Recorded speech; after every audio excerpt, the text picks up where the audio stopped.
L'ancien secrétaire au Trésor américain, Steven Mnuchin, a annoncé jeudi son intention de former un consortium d'investisseurs pour acquérir le réseau social TikTok, tandis que le Congrès américain pourrait contraindre sa société mère chinoise, ByteDance, à le vendre.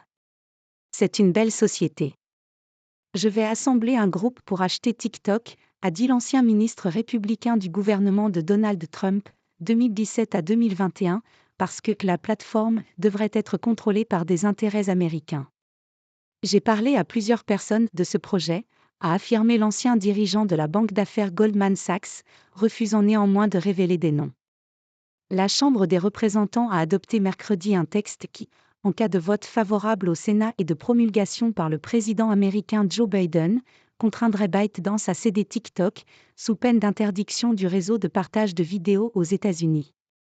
La proposition de loi obligerait ByteDance, la société mère de TikTok, à vendre l'application dans un délai de 180 jours, faute de quoi elle serait exclue des boutiques d'applications d'Apple et de Google aux États-Unis.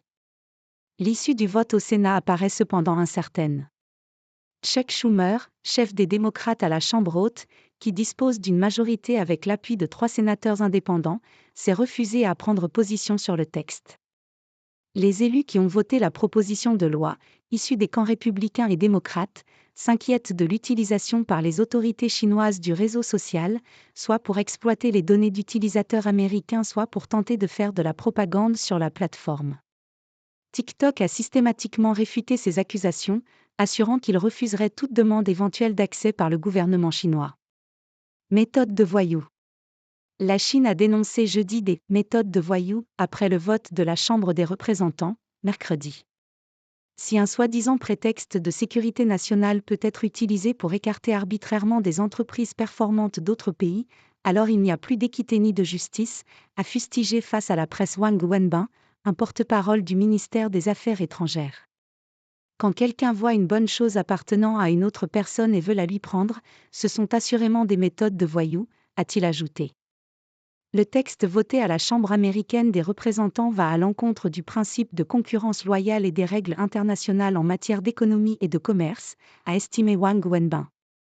Les États-Unis doivent cesser les pressions destinées à écarter injustement des entreprises étrangères de leur marché, a de son côté déclaré un porte-parole du ministère chinois du Commerce, avertissant que la Chine prendrait toutes les mesures nécessaires pour défendre ses entreprises. Il n'a pas précisé en quoi pourraient consister ces mesures. Peu avant la réaction officielle chinoise, le PDG de TikTok Xu Zhiqiu en avait appelé aux utilisateurs américains de l'application. Faites-vous entendre, a-t-il lancé sur TikTok et sur X, ex-Twitter, après le vote, à moins de 8 mois de l'élection présidentielle de novembre. Nous ne cesserons pas de vous défendre et nous continuerons à faire tout ce qui est en notre pouvoir, y compris en exerçant nos droits légaux, pour protéger cette formidable plateforme que nous avons construite avec vous, a-t-il ajouté. Le dirigeant a estimé que la loi mettait en danger 300 000 emplois aux États-Unis, menaçant notamment de priver des petites entreprises qui dépendent de TikTok de milliards de dollars de revenus. Avant la sortie de Steven Mnuchin, aucun acquéreur potentiel n'avait, jusque-là, officiellement manifesté son intérêt pour le réseau social qui revendique 170 millions d'utilisateurs aux États-Unis.